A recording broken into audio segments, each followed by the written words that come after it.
Welcome to my page. I was holding my baby bump when I saw her wearing the ring that was meant for me. The light hit her hand, and the diamond sparkled like a wicked smile, reminding me of every promise he made to me. I felt something heavy in my chest, like a stone pressing down, making it hard to breathe. My name is Grace, and I am just 24 years old. I thought I knew what love was when I met James, with his sweet words and soft eyes. He used to call me his forever, and I believed him. My best friend, Naomi, would always come to our house, eat our food, laugh with us, and even borrow my clothes. I trusted her. I told her everything. She was the first person I told when I found out I was pregnant. But her face changed the day I told her. She did not bother to smile or even hug me. She just told me, "Abort it. It will ruin your life." I did not understand. I thought she was worried about me, that she cared. I held my tummy every night, telling my baby it was not their fault. James, at first, was happy. We would dream about names, about how we would decorate the baby's room with yellow stars and blue clouds. But suddenly, he became distant. His calls became short, his hugs felt empty, and he would always say he was busy. I did not know then that Naomi was the reason he was busy. One morning, I decided to surprise him with breakfast. I wore his favorite yellow dress, holding my small bump proudly, dreaming about how he would kiss me and tell me we would be okay. But when I opened his door, I saw Naomi there, wearing my ring on her finger, wearing nothing else but his shirt. James looked at me with shock, but Naomi just smiled, touching her finger, twisting the ring that was meant for me. I could not speak. The room felt too small, the walls closing in, the air thick like smoke. Naomi said softly, "I told you to abort it." I held my tummy, stepped back, and ran. My tears were hot, burning my cheeks, but the pain in my heart was worse. That day, I knew betrayal was not just a story in books. It was real, and it was bleeding inside me. I locked myself in my small room, sitting on the cold floor, hugging my tummy, and crying. I could still see Naomi's face in my mind, the way she looked at me without any guilt, as if I was the one who had done something wrong.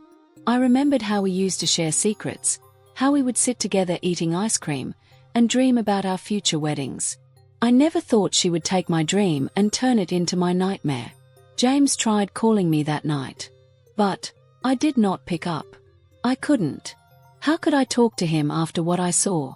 I wanted to scream, to break something, to wake up and find out it was all a bad dream. But it was not a dream. It was real, and my baby was kicking inside me, reminding me that I was not alone, that I had to be strong, even if my heart was breaking. My mother noticed I was not eating. She knocked on my door, her soft voice calling, "Grace, my child, open the door." I opened it, and when she saw my swollen eyes, she did not bother to ask me questions. She just hugged me, and I cried on her shoulder until I had no tears left. Mama did not know what had happened, but she told me, "No matter what, you have your baby, and you have me."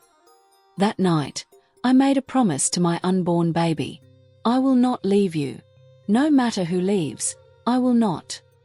I felt a small kick, and for the first time in days, I smiled. Naomi and James could have each other, but I would have my baby, and I would have peace. But deep inside, I wanted answers. Why did Naomi do this to me? How long had this been going on? I needed to know, but I was scared to find out. I did not know that the truth I would find was worse than the betrayal I saw. The day after I saw Naomi wearing my ring, I stayed in bed, staring at the ceiling, feeling lost. Mama kept knocking and bringing me food, but I could not eat. I was thinking about everything, about James, about Naomi, about the baby kicking inside me. My heart was heavy, and I felt like I was drowning in questions I did not have answers to. Then, my phone rang. It was Naomi. My heart jumped, and I did not want to pick up at first, but something told me I had to. I pressed the green button and put the phone on my ear. Her voice was calm, too calm. "Grace, we need to talk." I did not say anything. She continued, "You need to let him go, Grace. He does not love you anymore. Tears filled my eyes, but I wiped them quickly. I tried to speak, but my voice was shaky. Naomi, why? Why would you do this to me? She was quiet for a moment, and then she said something that made my whole body freeze. Because he was mine first. I did not understand. What do you mean, yours first? I asked, my voice breaking. Naomi took a deep breath. Grace, I was with James before you. We were together for a year before you came. We broke up because he was not ready, but I always loved him. When you two started dating, I thought it was just a fling. I did not know you would get pregnant. My heart was beating so fast that I felt like I would faint. You told me to abort the baby because you wanted him back, I whispered. Naomi laughed softly. I told you to abort because you are not ready to be a mother. Look at you. You are weak, crying every day. James needs a strong woman, not someone like you. My hands were shaking as I held the phone. I wanted to scream at her, but my baby kicked again, reminding me to stay calm. Naomi, you are not my friend. You are a snake, I said, and I ended the call. I threw the phone on the bed and cried until I could not cry anymore. That day, I decided to fight for my baby and myself. Naomi's secret was bigger than I thought, but I would not let it break me. She could have James if she wanted, but I would not lose myself because of them. I promised my baby, I will protect you, no matter what. The next morning, I stood in front of the mirror, touching my baby bump, and I smiled through my tears. We will be okay, I whispered to my baby. I decided to take a walk to clear my head, so I wore my comfortable dress and stepped outside. The fresh air hit my face, and for the first time in days, I felt a small peace inside me. As I walked, people stared at me, some smiled, and some whispered, but I did not care. I was carrying a life inside me, and that was the most beautiful thing in the world. I went to the small market near our street to buy fruits. The fruit seller, Mama Rose, smiled at me and touched my tummy. Hey, you are glowing, my dear. You will be a good mother. Her words felt like warm honey in my heart, healing the broken pieces. When I got home, my mama was waiting for me. She sat me down and said, Grace, I know something is wrong, but remember, you are not alone. We will take care of this baby together. I hugged her, and for the first time, I felt safe. Later that evening, James came to the house. My mother opened the door, and I saw him standing there with flowers, but his eyes were guilty. Grace, please, let me explain, he started, but I turned away. There is nothing to explain, James. You chose Naomi, and that is fine. But you see me and this my unborn baby. I will not let you hurt us anymore, I said, my voice strong. He tried to hold my hand, but I pulled away. Please, Grace, I was confused. I did not mean to hurt you, he begged, but I shook my head. Leave, James, I said, and Mama came to stand beside me. James looked at me, his eyes were soft, but I did not care. He left, and I closed the door. That night, I slept with my hands on my tummy, feeling my baby kick. I smiled and whispered, Thank you for choosing me, even when the world is hard. We will win. The pregnancy that Naomi thought would break me became my strength, and I promised myself I would not let them see me weak again. Naomi posted pictures of herself and James on social media, smiling and holding hands like they were the perfect couple. She even wrote, Forever with you, under the post. People started sending me the pictures, asking if I was okay, but I did not reply to anyone. At the point I was, their pity did not matter. All I wanted was my peace. One day, Naomi came to my house. I was sitting on the porch, peeling oranges, and when I saw her, I wanted to throw the peels at her, but I stayed calm. She walked closer with a fake smile. Grace, we need to talk. I looked at her, and she sat down beside me. I know you are angry, but James and I are happy. It is better this way, she said, touching her hair. I laughed softly. Happy? With a man who left his pregnant girlfriend? Naomi, you are not winning. She frowned. Grace, stop acting like a victim. You cannot raise that baby alone. I looked at her, and I smiled. Watch me. Her face changed, and I saw fear in her eyes for the first time. After she left, I took out my notebook and started writing my plans. I would go back to school, get a job, and build a good life for me and my baby. Naomi could keep James, but I would keep my dreams. I started going for antenatal classes, meeting other mothers, and learning how to care for a baby. Each day, I felt stronger. One evening, James came again, but this time, I did not open the door. I spoke through the window. James, please don't come here again. Focus on your new life. We are done. He stood there, looking lost, but I closed the window and went back to my room, holding my tummy, and I whispered, "We are going to be okay." Naomi thought she won, but she did not know that her fake victory meant nothing to me anymore. I had a plan, and I would not let her betrayal stop me from living a beautiful life. My baby was my hope, and with each kick, I felt braver. It was a bright morning, and birds were singing outside. I was sitting on the bed, holding a small baby sock I bought from the market, and I smiled. It was soft and yellow, and I imagined tiny feet wearing it. I realized my tears had dried up, and instead of feeling pain, I felt hope. I looked in the mirror and saw a different Grace, a Grace who was tired of being sad and tired of feeling small. My mother came into the room with a hot pepper soup for me. "Grace, you need to eat. The baby needs you strong," she said, and I nodded. I took the pepper soup and ate it, each spoon feeling like I was feeding hope into my heart. After I finished, I washed my face, tied my hair in a bun, and wore a clean dress. I decided to take a walk to the park near our street. At the park, children were playing, and mothers were laughing. I found a bench and sat, watching them, and I felt peace. A small girl came to me with flowers. "Auntie, this is for you," she said, and I smiled, took the flowers and thanked the small girl, then she left. I touched my tummy and whispered, "You will play here too, and we will laugh together." That evening, I decided to pack everything that reminded me of James and Naomi. The love letters, the pictures, even the necklace he bought for me. I put them in a box and walked to the backyard.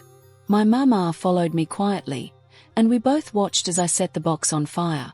The flames rose, and I felt free. My mama hugged me, and we stood there, watching my past turn to ashes. I went back to my room and took out my notebook and wrote, "Today, I will stop crying. I promised my baby, we will build a life, and we will be happy, no matter what they do." That night, I slept peacefully, dreaming of a future filled with laughter, with my baby in my arms, and love that was true and pure. When I was 7 months pregnant, my mama suggested we have a small baby shower. I was not sure at first, but she insisted, "You deserve to celebrate this baby, Grace." I smiled, and we decided to plan it. We bought pink and blue balloons, a small cake with "Welcome Baby" written on it, and prepared jollof rice and drinks. I invited only people who truly loved me, my church women group, Mama Rose from the market, and some neighbors who always checked on me. On the day of the shower, our small house was filled with laughter, music, and dancing. The women touched my tummy, praying for safe delivery, and we all took pictures with big smiles. They gave me baby clothes, diapers, and small gifts. Each gift felt like love, like a warm hug telling me I was not alone. I looked around the room and realized I was surrounded by people who genuinely cared about me and my baby, not people who would betray me. While everyone was dancing, I stepped outside for fresh air. My neighbor, Sister Joy, came and hugged me. "Grace, you are strong. You will be a great mother." I smiled and felt my baby kick, as if they agreed with her words.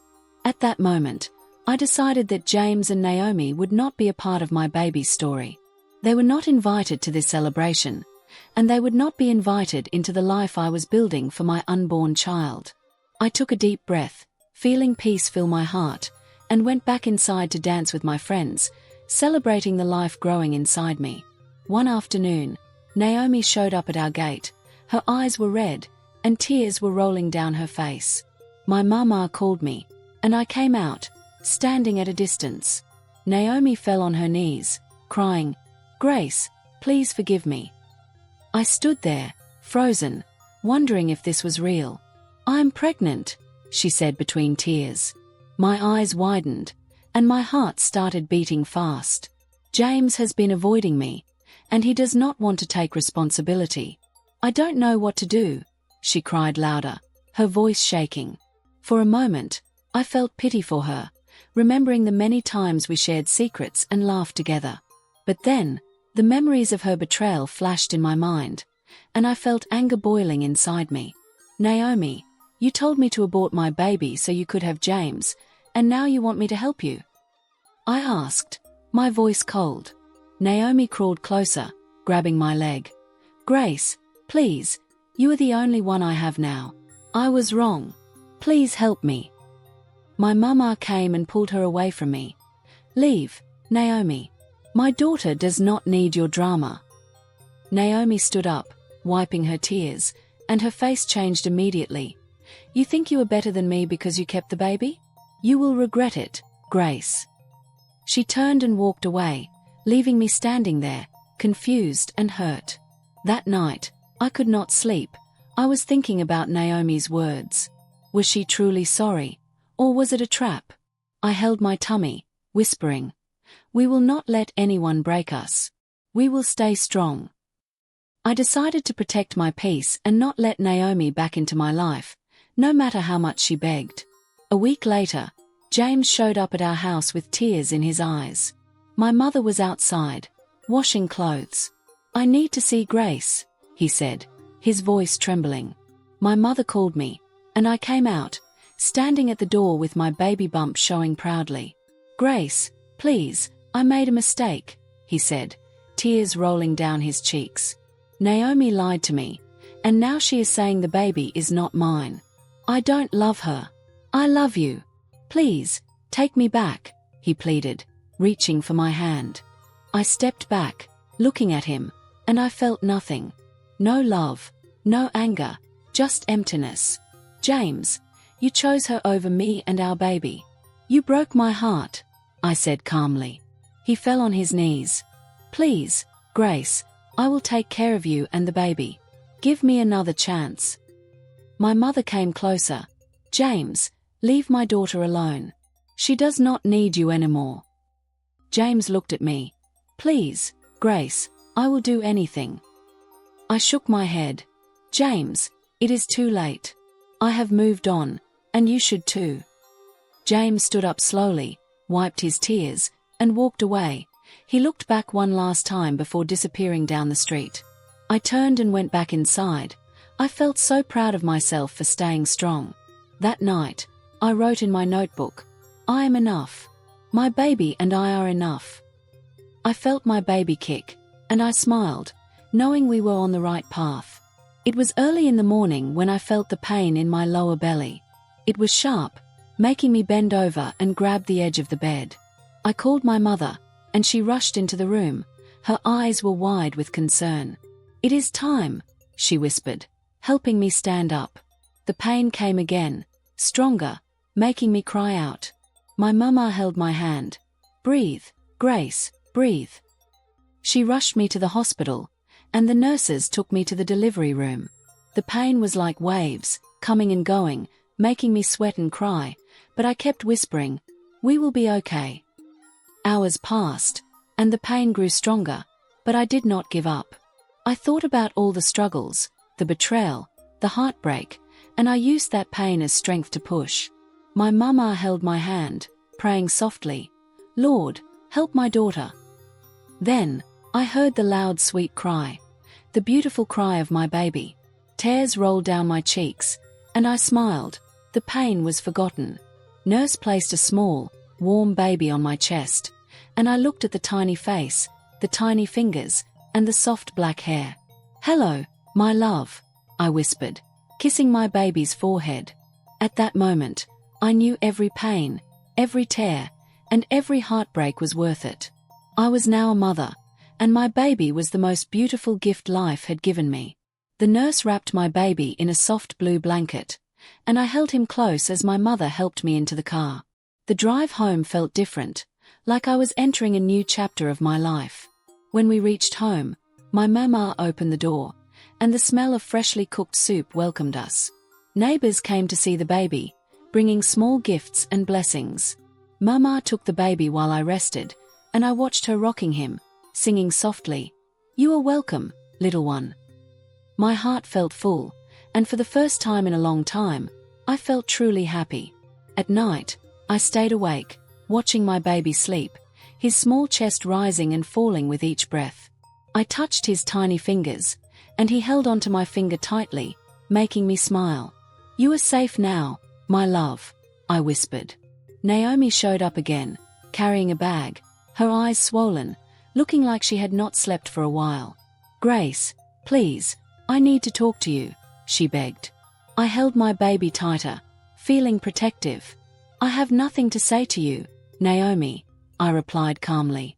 She fell on her knees, crying. "James left me. He found out I lied about the baby. I have no one, Grace, please forgive me." I looked at her, and for a moment, I felt sorry for her, but I remembered everything she did. "Naomi, I forgive you, but I cannot be your friend again. Leave and find your peace," I said. She looked at me with tears, stood up, and left without another word. Then, one Saturday morning, James stood at my gate, looking older and tired. "Grace, can I see him?" he asked. I looked at my son, now a bright, joyful boy with big eyes and a beautiful smile. I allowed James in, and he sat, looking at his son with tears. "I'm sorry for everything, Grace," he said, and I nodded. "He deserves to know you, but you will not hurt him," I said, and James promised to be better. Each day was busy but beautiful. My son and I would walk to school together, and I would work hard at my shop, selling clothes and earning enough to take care of us. People respected me for my strength, and I was proud of the woman I had become. Naomi returned. She was now working with a women's support NGO, helping single mothers. She had changed, truly changed, and wanted to help other young women avoid her mistakes. She approached me. "Grace, I want to help other girls the way you helped me without even knowing." Together, we opened a support center for single mothers, using our story to teach young girls about love, choices, and strength. We turned betrayal into purpose, and I realized that forgiveness does not always mean forgetting, but it can build something beautiful.